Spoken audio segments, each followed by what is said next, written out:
নমস্কার, কেমন আছে সবাই? হাই, আমার ছোট্ট একটা ভিডিওতে তোমাদের সবাইকে ওয়েলকাম। আজকে জানো তো আমরা সকলে রেডি হয়ে চলে আসলাম টাউনশিপে।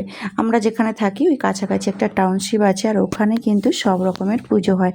যেমন বাঙালিদের দুর্গা পুজো হয়, কালী পুজো হয়, তেমন গণেশ পুজোও হয়, আর ওই তোমার তামিলদেরও এখানে পুজো হয়। এই একটা জায়গায় কিন্তু পুজো হয়। সব রকমের মানুষ তো এখানে থাকে, যেমন বিহার, তারপরে ইউপি, বাংলা, আমাদের কলকাতার, তারপরে তোমার সব রকমের পুজো এখানে কিন্তু হয় এই একটা জায়গাতে। তো এটা হচ্ছে আইয়াপ্পা পুজো, আর এটা হচ্ছে তামিলদের বড় উৎসব। আর এই পুজোতে আমরা কোনোদিন আসিও নি, জানতামও না।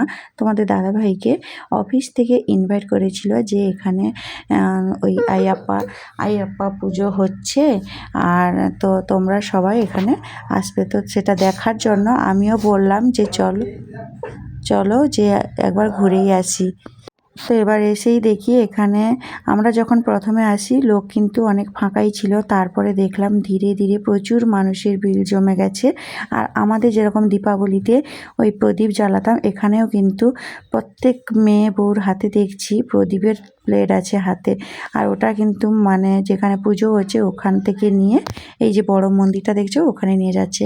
এখন ওইখানে আরতি হয়েছে, আর এইখানে দেখো এইখানে একটা কলা পাতার উপরে আতপ চাল দিল, তার মধ্যে দিয়েছে একটা প্রদীপ, ঘি দিয়ে মাঝখানে দিয়েছে। আর এদিকে সবাই কিন্তু পুজো মানে আরতি করার পর সবাই মন্দিরের সামনে এসে প্রণাম করে তারপরে সবাই চলে আসলাম খাবারের লাইনে।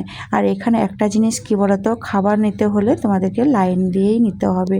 আর এখানে আমরা যেরকম খাবার লাইন দিয়ে নিয়ে আমরা প্রসাদ নিয়ে বসে পড়েছি, আর এখানে কত মানুষ প্রসাদ নেওয়ার জন্য লাইন ধরে দাঁড়িয়ে আছে। তো আমাদের প্রসাদ নেওয়া হয়ে গেছে, বৃষ্টিকে খেতে দিয়েছে। আর প্রসাদে ছিল খিচুড়ি, আর ছিল বড় চানা ছোলা দিয়ে ভাজা, আর ছিল ওই পায়েস, গুড়ের পায়েস। তো আমরা খাওয়া দাওয়া করলাম, প্রসাদ কিন্তু খুব ভালোই ছিল।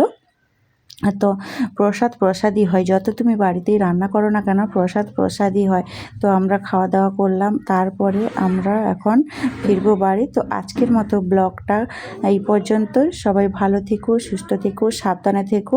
অবশ্যই কমেন্ট করে জানিও কেমন লাগলো তোমাদের আজকের ব্লগটা, আর কে কোথা থেকে দেখছো অবশ্যই কিন্তু কমেন্ট করতে ভুলো না। টাটা।